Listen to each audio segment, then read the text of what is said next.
Hi friends, welcome to ஜெயப் style. இன்றைக்கி cleaning டிப்ஸும் கிச்சன் டிப்ஸும் தாங்க நான் உங்களுக்கு செய்தி காமிக்க போகிறோம். அதனால் ஃபுல்லாக ஸ்கிப் பண்ணாத முழுசாக பாருங்கள். ஒன் பை ஒன்னாக பாருங்கள். பிடிச்சிருந்தா லைக் பண்ணிட்டு ஷேர் பண்ணிட்டு பாருங்கள் ஃப்ரெண்ட்ஸ். ஃபஸ்ட்டு டிப்ஸ் என்னென்னா, நம்ம வாரத்துக்கு ஒரு நாள் இது மாதிரி விசில் இருக்குது இல்லையா, அதை நம்ம க்ளீன் பண்ணணும். நம்ம அப்படியே விட்டுடுவோம். டெய்லி சும்மா சாதாரணமாக வாஷ் பண்ணி அப்படின்னு நம்ம குக்கரில் போட்டுடுவோம். அதனால் அடைப்பு வரும். அதனால் குக்கர் ஸ்டீம் வெளியே வராமல் இருக்கும். அதையும் தாண்டி நம்ம இதை டெய்லியும் நம்ம சமைச்சிட்டு வாஷ் பண்ணும்போது சாதாரணமாக தண்ணியில் வாஷ் பண்ணிட்டு நம்ம டப்பாவில் எடுத்து வச்சுருவோம். அது இன்னும் நாளடைவில் என்ன பண்ணணும், அதில் அந்த நம்ம சமைக்கிறதுல கண்டிப்பாக அந்த விசிலில் போகும். அதில் பாருங்கள், குட்டி குட்டியாக பூச்சி, நம்ம எண்ணெய் வேக வைக்கிறோமோ அதில் எண்ணெய் பசை எல்லாமே அதில் இருக்கும். ஸ்மெல்லு வரும். அந்த அந்த ஸ்மெல்லுக்காக நம்மளுக்கு குட்டி குட்டியாக ஒரு மாதிரி இருக்கும். அது குட்டி குட்டியாக பாசம் இருக்கும் இல்லையா, அது எல்லாமே அதில் இருக்கும். அதனால் இது மாதிரி வாரத்துக்கு ஒரு நாள் நீங்கள் இதை மாதிரி ஒரு ஹாட் வாட்டரில் விசிலை நீங்கள் போட்டுட்டு க்ளீன் பண்ணிங்கன்னா உங்களுக்கு நீட்டாக இருக்கும். ரொம்பவும் அந்த பேட் ஸ்மெல்லோ அந்த பார்க்க நல்லா நீட்டாக விசில் சீக்கிரம் வந்துடும். உங்களுக்கு கிச்சன் வேலையை சீக்கிரம் முடிஞ்சிடும். அதனால் வாரத்துக்கு ஒரு நாள் விசில் இது மாதிரி க்ளீன் பண்ணிக்குவாங்க.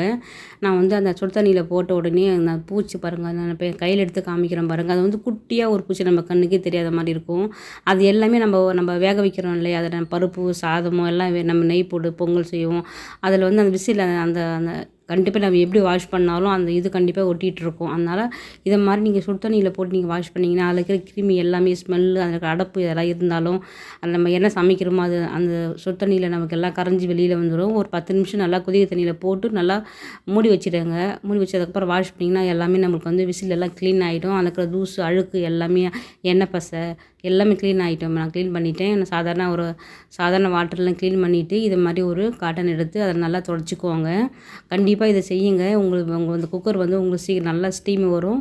அதேமாதிரி நம்மளுக்கு நீட்டாகவும் இருக்கும். இது நல்லா இதுமாதிரி துடைச்சிட்டு வெயில் நீங்கள் கொஞ்சம் நேரம் காய வச்சிங்கன்னா இன்னும் பெட்டரு. வெயில் இல்லாதவங்க இது மாதிரி நீங்கள் காட்டில் நல்லா துடைச்சிட்டு காய வச்சிங்கன்னா உங்களுக்கு நீட்டாக இருக்கும். எப்போவும் அந்த பூச்சி கிச்சி எதுவும் நம்மளுக்கு உள்ளே போகாது. பேட் ஸ்மெல்ல நம்மளுக்கு எதுவும் வராது. நம்மளுக்கு குக்கர் ரொம்ப நாளைக்கு நம்ம யூஸ் பண்ணலாம் அடுப்பு இல்லாமல். அடுத்து என்ன டிப்புனா, நம்ம இட்லி செஞ்சுட்டு அந்த இட்லி பானை அந்த கொத்துலாம் நம்ம அப்படியே சிங்கில் போட்டுருவோம். அது காஞ்சி போய் கழுவும்போது ரொம்ப கஷ்டமாக இருக்கும். நீங்கள் இட்லி எடுத்து முடிச்சிட்ட உடனே அந்த கொத்து அப்படியே இட்லி கொத்தை வச்சுட்டு தண்ணியை ஊற்றி விட்டுட்டிங்கன்னா உங்களுக்கு நீங்கள் எப்போ வாஷ் பண்ணாலும் உங்களுக்கு எப்போவுமே ட்ரை ஆகாமல் இருக்கும். அதேமாதிரி மூடி வச்சிடணும். நீங்கள் தண்ணியை ஊற்றிட்டிங்கன்னா அங்கே பாருங்கள், நம்ம சாதாரணமாக நான் கையில் தொடும் போதே உங்களுக்கு க்ளீன் ஆகுது பாருங்கள், ஊறி போயிட்டுருக்கிறதுனால. இட்லி கொத்தில் வச்சு மூடி வச்சுட்டோன்னா இட்லி செஞ்சு தண்ணி ஊற்றி மூடி வச்சுட்டோன்னா நம்மளுக்கு எப்போ நம்ம வாஷ் பண்ணால் நம்மளுக்கு ஈஸியாக இருக்கும் வாஷ் பண்ணுறதுக்கு. கண்டிப்பாக நம்ம அப்படி செய்ய மாட்டோம். இனிமேல் செஞ்சு பாருங்கள். சின்ன வெங்காயம் நம்மளுக்கு குழம்புக்கு டேஸ்ட் ரொம்ப நல்லாயிருக்கும். ஆனால் உரிக்க ரொம்ப கஷ்டமாக இருக்குங்க. அதனால் நம்ம அதுக்காகவே நம்ம நிறைய பேர் வாங்க மாட்டோம். அது ஒரு 10 நிமிஷத்துக்கு முன்னாடி தண்ணியில் போட்டு நல்லா ஊற வச்சுடுங்க. ஊற வச்சுட்டு நல்லா நீங்கள் அழுத்தமாக கொஞ்சம் கையில் பிசைஞ்சிங்கன்னா தோல் எல்லாமே நம்மளுக்கு நல்லா ஈஸியாக வந்துடும். இங்கே பாருங்கள், கொஞ்சம் நேரம் 10 நிமிஷம் ஊற வச்சு சாதா தண்ணி ஹாட் வாட்டர்லாம் எதுவுமே இல்லை, சாதா தண்ணி தான். ஊற வச்சுட்டு பாதி தோல் போயிடுச்சு. ஒரு 4 வெங்காயம் மாத்திரம் சுத்தமாக போகவே இல்லை. அதுக்கப்புறம் திரும்பவும் நான் அதே மாதிரி செஞ்சுக்கிட்டேன். க்ளீன் ஆகிடுச்சு. தண்ணி கீழே ஊற்றாதீங்க. அந்த தண்ணி நம்ம செடிக்கு ஊற்றினா செடி ரொம்ப நல்லா காய் காய்க்கும், பூ பூக்கும். திரும்பவும் தண்ணியில் போட்டு நான் கொஞ்சம் ஓரளவுக்கு எடுத்துக்கிட்டேன். நல்லா அப்படி தேய்ச்சினாவே நம்மளுக்கு தோல் எல்லாம் ரிமூவ் ஆகிடும். இப்போ நான் 2 லிட்டர் தண்ணி தான் நான் போட்டேன். 2 தண்ணியும் எனக்கு நல்லா நீட்டாக க்ளீனாக வந்துடுச்சு. வெங்காயம் தோலில் உறிஞ்சி வந்துடுச்சு.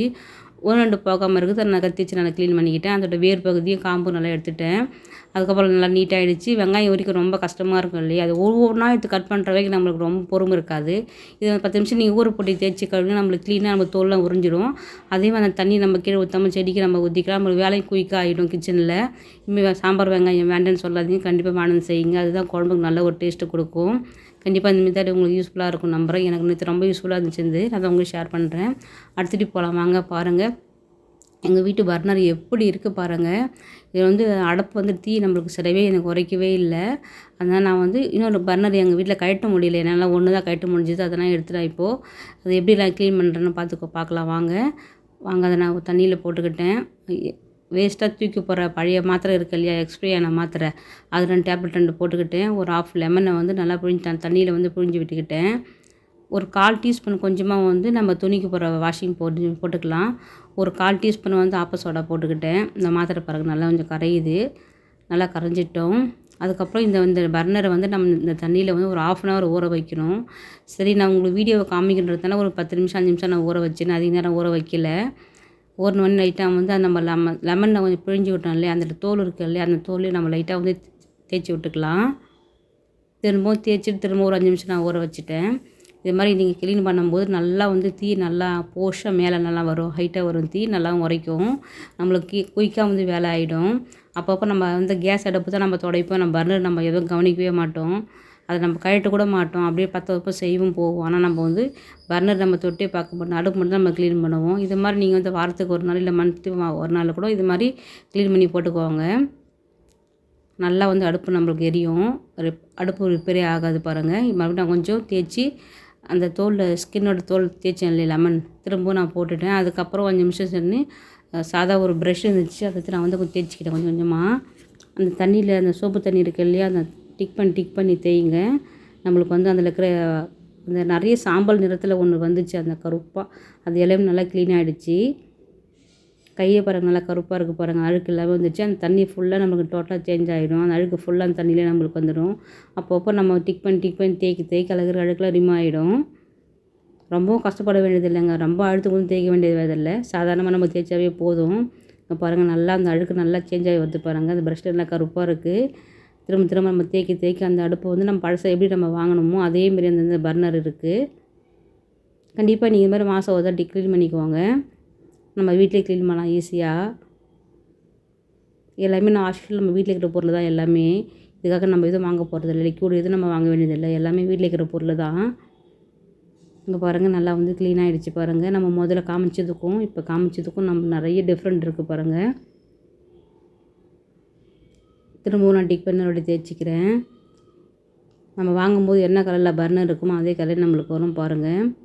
திரும்ப நான் லைட்டாக வந்து அந்த நுரை சேஞ்ச் ஆகி வருது பாருங்கள். நல்லா அந்த ஊறு தான் அந்த ப்ரஷ்ஷு நம்ம உள்ளே போயிட்டு நல்லா க்ளீன் ஆகுது. நான் 2 டைம் தேய்ச்சிக்கிட்டேன் இது மாதிரி டிக் பண்ணி. நீங்கள் இது மாதிரி நீங்கள் தேய்க்க வேண்டிய வேலை இல்லைன்னா நீங்கள் ½ அன் ஹவர் ஊற போட்டுட்டு ஒரு டைம் தேய்ச்சிக்கோங்க. நான் வந்துட்டு உங்களுக்கு வீடியோக்காக நான் சீக்கிரம் தேய்ச்சதுனால உங்களுக்கு வந்து நான் வந்து ஊற போடாமல் அப்படியே தேய்ச்சிட்டு 5 நிமிஷம் ஊற வச்சுட்டு அப்படியே தேய்ச்சி காமிக்கிறேன். கண்டிப்பாக நீங்களும் செஞ்சு பாருங்கள் ஃப்ரெண்ட்ஸ், நல்லா க்ளீன் ஆகிடும். அதேமாதிரி இந்த தண்ணியை நீங்கள் வந்து நம்ம இன்னொரு யூஸ் பண்ண போகிறோம், கீழே ஊற்றிடாதீங்க.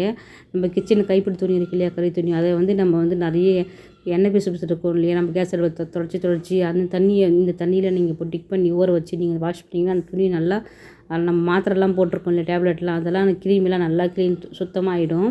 அதுக்கப்புறம் இங்கே பாருங்கள் அந்த பர்னர் நான் க்ளீன் பண்ணிவிட்டேன், நல்ல தண்ணியில் அதை க்ளீன் பண்ணிக்கலாம். பார்க்க நல்லா புதுசு போல் இருக்குது பாருங்கள், நல்லா நீட்டாக இருக்கும் பார்க்கவே. இருந்ததுக்கும் இப்போ இருந்ததுக்கும் நிறைய டிஃப்ரெண்ட் தெரியும். கையில் நம்ம எடுக்கும்போது தெரியும், அந்த பர்னர் கையில் எடுக்கும்போது வெயிட்லெஸ்ஸாக இருக்கும். முன்னே அந்த அழுக்கெலாம் இருந்தனால கொஞ்சம் ஒரு மாதிரியாக இருக்கும். இப்போ பாருங்கள் இந்த ஓரத்தை நான் ஷோ பண்ணுறேன் பாருங்கள், பழசை எப்படி இருந்துச்சு இப்போ எப்படி இருக்குன்னு பாருங்கள், செம்மையாக இருந்தது. இப்போ நம்ம வந்து இதை நல்லா வாஷ் பண்ணி எடுத்துக்கிட்டோம் இல்லையா, இப்போ ஒரு காட்டனில் நம்ம வந்து ட்ரை கிளாத்தில் ஒரு க்ளீன் பண்ணிக்கலாம். க்ளீன் பண்ணி ஒரு 5 நிமிஷம் நீங்கள் வெயிலில் வச்சு எடுத்துக்கோங்க. நான் வெயிலில் வைக்கல, நல்லா நான் 2-3 துணி வச்சு நல்லா அந்த ஈரப்பதம் எல்லாம் நல்லா தொடச்சி எடுத்துட்டேன். நீங்கள் வந்து போட்டு அடுப்பு பற்ற வச்சிங்கன்னா கொஞ்சம் லேட்டாக ஆகும், அந்த ஹோல்ஸ் வழி அந்த ஈரெல்லாம் அங்கே ட்ரை ஆகி அதுக்கப்புறம் அதனால் நீங்கள் வெயிலில் காய வச்சு நீங்கள் போட்டிங்கன்னா உங்களுக்கு நல்லா வந்து டீ வந்து நல்லா வந்து அடுப்புலாம் இல்லாமல் நல்லா பளிச்சுன்னு எரியும். வாங்க நம்ம க்ளீன் பண்ணி காய வச்சாச்சு. இப்போ நம்ம வந்து அடுப்பு பற்ற வச்சு காமிக்கிறோம் வாங்க.